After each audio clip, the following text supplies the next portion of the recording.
Assalamualaikum warahmatullahi wabarakatuh. Di sini kami ingin presentasikan mengenai SKPL, spesifikasi kebutuhan perangkat lunak, dengan judul Perancangan Aplikasi e-Kantin UMM berbasis mobile.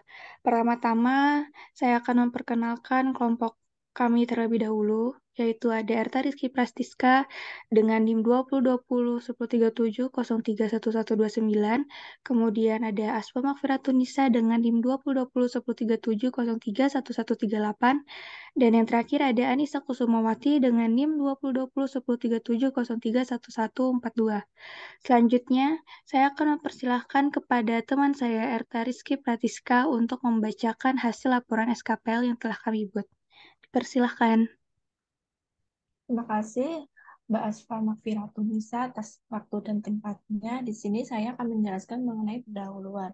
Di dalam pendahuluan yang pertama yaitu tujuan penulisan dokumen. Di dalam tujuan ini dokumen spesifikasi kebutuhan perangkat lunak ini merupakan dokumen yang merupakan perancangan aplikasi e-kantin UMM yang berbasis mobile untuk mempermudah pelayanan pesan memesan di kantin UMM dan memberikan keuntungan yang mumpuni bagi penjual maupun pembeli. Kemudian di sini ada lingkup masalah.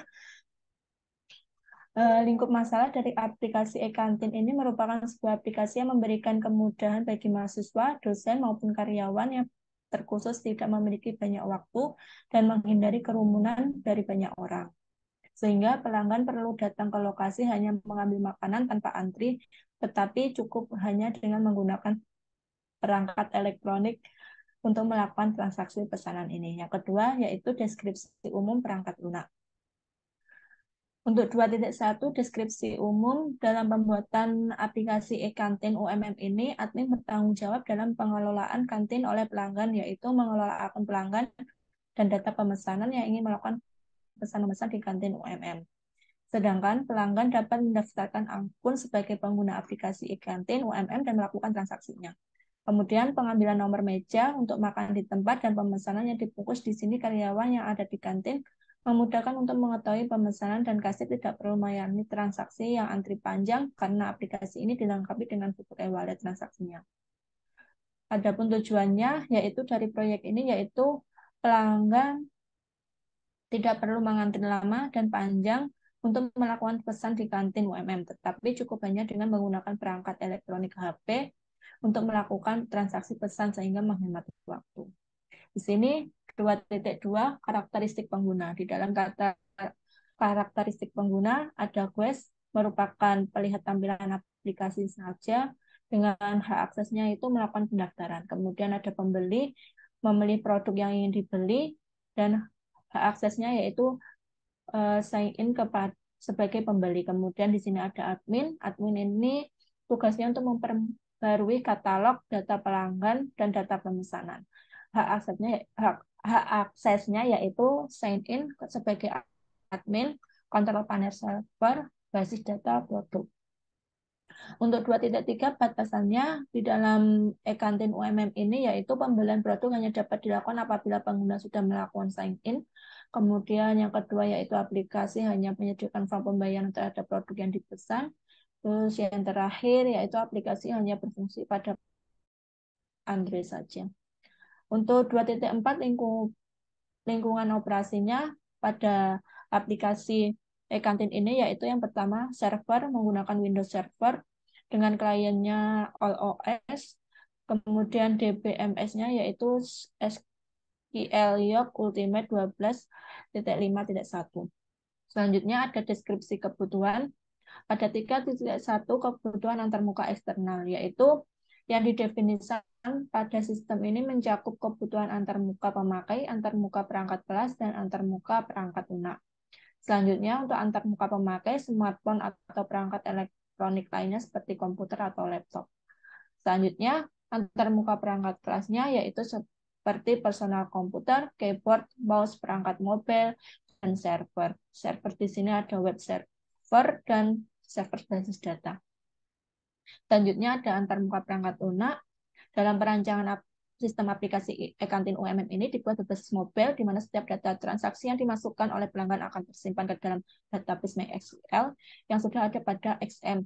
Dan XM ini merupakan sebuah server yang berdiri sendiri. Sehingga XM ini mencakup 4 sistem operasi seperti Apache, MySQL, PHP, dan Perl. Selanjutnya untuk kebutuhan fungsionalnya, yang pertama, login konsumen dengan penjelasan konsumen melakukan login sebagai pengguna dan melakukan transaksi atau pemesanan makanan di kantin UMM. Selanjutnya, login admin. Admin digunakan untuk memegang hak dalam penghapus, mengganti data, atau menambahkan data menu yang ada di dalam kantin UMM. Selanjutnya, ada fitur top up saldo. Fitur ini digunakan memudahkan pelanggan dalam transaksi tanpa antri. Kemudian fitur pemesanan makanan, pelanggan dapat melakukan pemilihan menu makanan yang akan dipesan. Selanjutnya fitur pembayaran, fitur ini pelanggan bisa menggunakan transaksi secara langsung atau cash dan menggunakan e-wallet dengan fitur yang telah disediakan. Selanjutnya fitur riwayat pembelian atau penjualan, fitur ini digunakan untuk melihat riwayat pembelian yang telah dilakukan oleh pelanggan maupun penjualan. Mungkin itu saja yang bisa saya jelaskan. Untuk selanjutnya bisa dijelaskan oleh rekan saya. Baik, terima kasih Mbak Esa. Pada bagian 3.3 model use case ini, kemudian 3.1 diagram use case. Nah, di sini ada dua tokoh, yaitu konsumen dan admin. Nah, konsumen ini terlebih dahulu harus registrasi, kemudian baru bisa login. Top up saldo, kemudian pembelian makanan, dan ada riwayat pembelian. Nah, pada bagian admin ini, registrasi juga, kemudian login, mengelola data menu, pembayaran, dan riwayat penjualan. Selanjutnya pada 3.3.2 definisi aktor. Yang pertama ada konsumen, yaitu konsumen memiliki wewenang untuk dapat melakukan login dan logout pada aplikasi e-kantin UMM. Konsumen juga dapat melihat menu, memilih, dan melakukan pemesanan sesuai dengan menu yang dipilih. Kedua ada admin. Admin memiliki wewenang paling tinggi dalam melakukan pengelolaan data terkait penambahan menu, penghapusan, atau pengeditan menu makanan. Pada bagian 3.3 definisi use case, yang pertama mendaftarkan akun, yaitu konsumen mendaftarkan akun ke sistem dengan mengisi data yang ditampilkan oleh sistem. Kedua, melakukan login, yaitu konsumen dan admin dapat melakukan login dengan mengisikan username dan password pada kotak isian. Yang ketiga, top up saldo. Konsumen memiliki fitur top up saldo digunakan untuk memudahkan konsumen dalam transaksi pembayaran tanpa perlu antri panjang. Yang keempat, pembelian makanan, yaitu sistem menampilkan menu makanan dengan fitur check out. Yang kelima, riwayat pembelian. Pelanggan dapat melihat riwayat pembelian yang telah dilakukan. Keenam, mengelola data menu. Admin memiliki fitur ini untuk menambah, mengedit, menghapus menu makanan yang tersedia. Yang ketujuh, ada pembayaran, yaitu admin dapat mengakses atau melihat transaksi pelanggan yang telah dilakukan sehingga bisa segera dilayani. Yang ke-8, yaitu riwayat penjualan. Admin dapat mengetahui data penjualan per hari sehingga memudahkan untuk laporan penjualan. Selanjutnya 3.4 skenario use case. Nama use case-nya mendaftarkan akun. Pada bagian aksi aktor ini ada skenario normal. Yang pertama, klik tombol daftar, kemudian reaksi sistemnya menampilkan form daftar atau register. Yang ketiga, menyisikan nama, email, password, dan ulangi password. Yang keempat, menekan tombol daftar. Dan yang kelima, sistem menyimpan data pengguna baru ke database. Kemudian ada juga skenario alternatifnya. Yang pertama, tidak mengisi nama, password. Yang kedua, menampilkan pesan form tidak boleh kosong. Selanjutnya, melakukan login.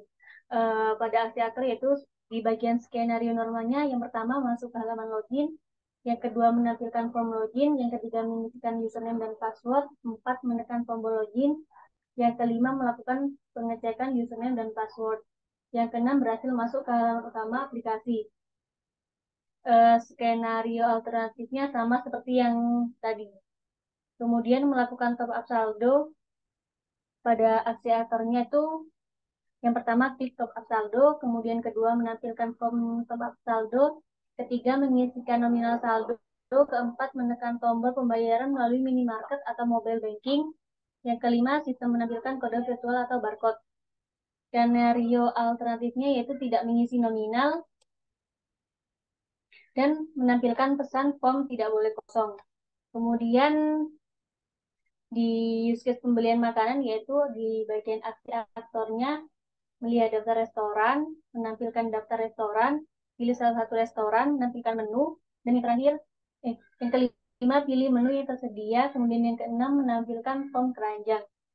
Kemudian skenario alternatifnya yaitu menampilkan daftar restoran, yang kedua menampilkan pesan restoran tidak tersedia. Selanjutnya melakukan transaksi. Yang pertama, klik lakukan transaksi. Yang kedua, melakukan konfirmasi bahwa transaksi diterima meliputi menu yang dipilih, tanggal transaksi, total dan nomor meja. Kemudian skenario alternatifnya yaitu klik lakukan transaksi. Yang kedua, menampilkan pesan transaksi ditolak. Selanjutnya yaitu di bagian riwayat. Yang pertama, klik riwayat. Yang kedua, menampilkan riwayat transaksi. Untuk skenario alternatifnya yaitu klik riwayat dan menampilkan pesan daftar riwayat kosong. Yang keempat, perancangan basis data. 4.1 permodelan basis data. Ini merupakan entity relationship diagramnya. Kemudian pada bagian 4.1.2-nya activity diagramnya. Nah, activity diagram ini digunakan untuk atribut yang ada dalam aplikasi e-kantin UMM. Pelanggan melakukan top up sebelum melakukan transaksi memesan. Pada bagian 3.3 merupakan sequence diagram, yaitu digunakan sebagai alur dari penggunaan aplikasi e-kantin dari login hingga transaksi berhasil. Yang kelima, merancang user interface. Nah, pertama itu merupakan tampilan awal aplikasi e-kantin. Yang kedua ada tampilan login. Ketiga, tampilan register. Keempat, tampilan restorannya. Kelima, tampilan list menu. Keenam, tampilan review pesanan. Ketujuh, tampilan pembayaran. 8, tampilan waiting order. Sekian dari saya, dan saya kembalikan ke moderator. Baik, demikian presentasi kami mengenai SKPL, Rekayasa Perangkat Lunak. Sekian, dan terima kasih. Assalamualaikum warahmatullahi wabarakatuh.